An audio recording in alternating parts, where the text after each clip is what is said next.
Akuarium tempatnya ikan. Assalamualaikum saya ucapkan. Perkenalkan, nama saya Miko Antoni Putra dengan NIM 210316168 dari kelas IT6 Universitas Malikul Saleh.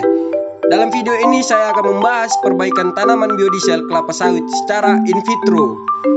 Video ini saya buat untuk memenuhi tugas mata kuliah kultur jaringan dengan dosen pengampu Bapak Lukman SP MSI. Nah, pasti teman-teman semua sudah tidak asing dengan yang namanya kelapa sawit. Kelapa sawit bernama latin Elais guinensis Jack merupakan tumbuhan tropis yang diperkirakan berasal dari Nigeria atau Afrika Barat karena pertama kali ditemukan di hutan belantara negara tersebut. Kelapa sawit pertama masuk ke Indonesia pada tahun 1848 dibawa dari Mauritius, Amsterdam oleh seorang warga Belanda. Kelapa sawit mempunyai morfologi, yaitu satu bentuk akar. Akar dari tumbuhan ini tergolong ke dalam akar serabut yang arah akarnya menuju ke bawah atau biasa disebut sebagai geotropis. Kemudian yang kedua, bentuk morfologi batang. Umumnya batang dari tanaman kelapa sawit mempunyai diameter sekitar 25-75 cm. Semakin tua tanamannya, maka akan semakin besar pula pangkal batangnya. Kemudian yang ketiga, bentuk daun. Kelapa sawit mempunyai bentuk daun majemuk. Yang keempat, bentuk bunga. Tampilan dari bunga betina cenderung lebih besar dan lebih mekar, sedangkan bunga jantan memiliki tampilan yang lancip, mengerucut, dan juga panjang. Antara bunga betina dan bunga jantan tumbuh dalam satu pohon yang sama, hanya letaknya saja yang terpisah satu sama lain.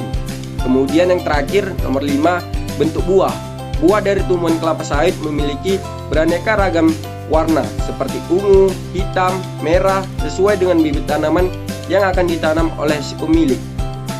Adapun tujuan dari percobaan ini adalah mengenai perbaikan metode budidaya kelapa sawit menggunakan TIS atau Temporary Immersion System dan dampak positif penggunaannya dalam perbaikan fisiologis sel kelapa sawit dibandingkan dengan budidaya in vitro menggunakan media padat.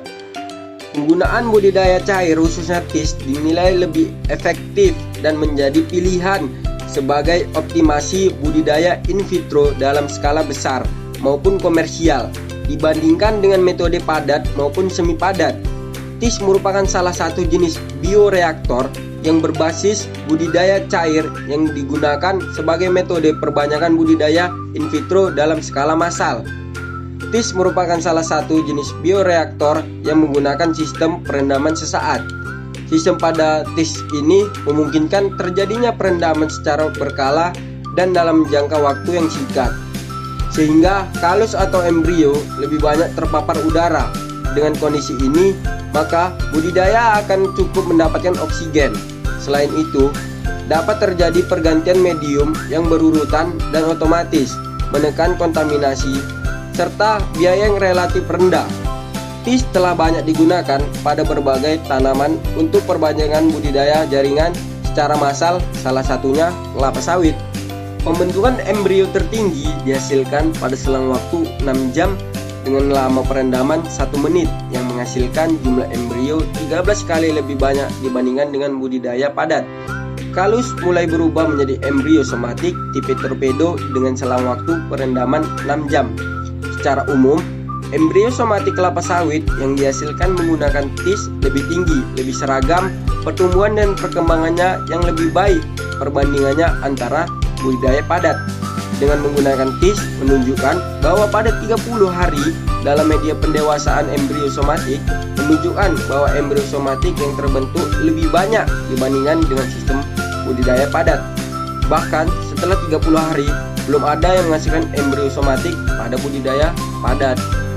Metode penelitian pada budidaya in vitro kelapa sawit kalus yang bersifat embriogenik biasanya dihasilkan pada media padat MS dengan penambahan ZPT 2,4 D 1 mg per liter, kinetin 0,1 mg per liter, kelapa 10%, sukrosa 30 gram per liter, arang aktif 2 gram per liter, dan gelrit 2 gram per liter. Adapun kesimpulan dari materi yang saya jelaskan kali ini yaitu temporary immersion system merupakan salah satu metode kultur in vitro yang dapat digunakan untuk mengoptimalkan hasil planlet kelapa sawit melalui perbaikan teknis kultur dan berdampak positif terhadap perbaikan fisiologis planlet. Kultur in vitro kelapa sawit menggunakan TIS menghasilkan kalus embriogenik relatif cepat, proliferasi tinggi, dan pendewasaan embrio yang baik. Selain itu, juga aklimatisasi kelapa sawit hasil TIS menghasilkan mutu bibit yang lebih baik. Tidak ada yang sempurna selagi kita masih menjadi manusia. Di akhir video, saya ucapkan wabillahi taufiq wal hidayah. Wassalamualaikum warahmatullahi wabarakatuh.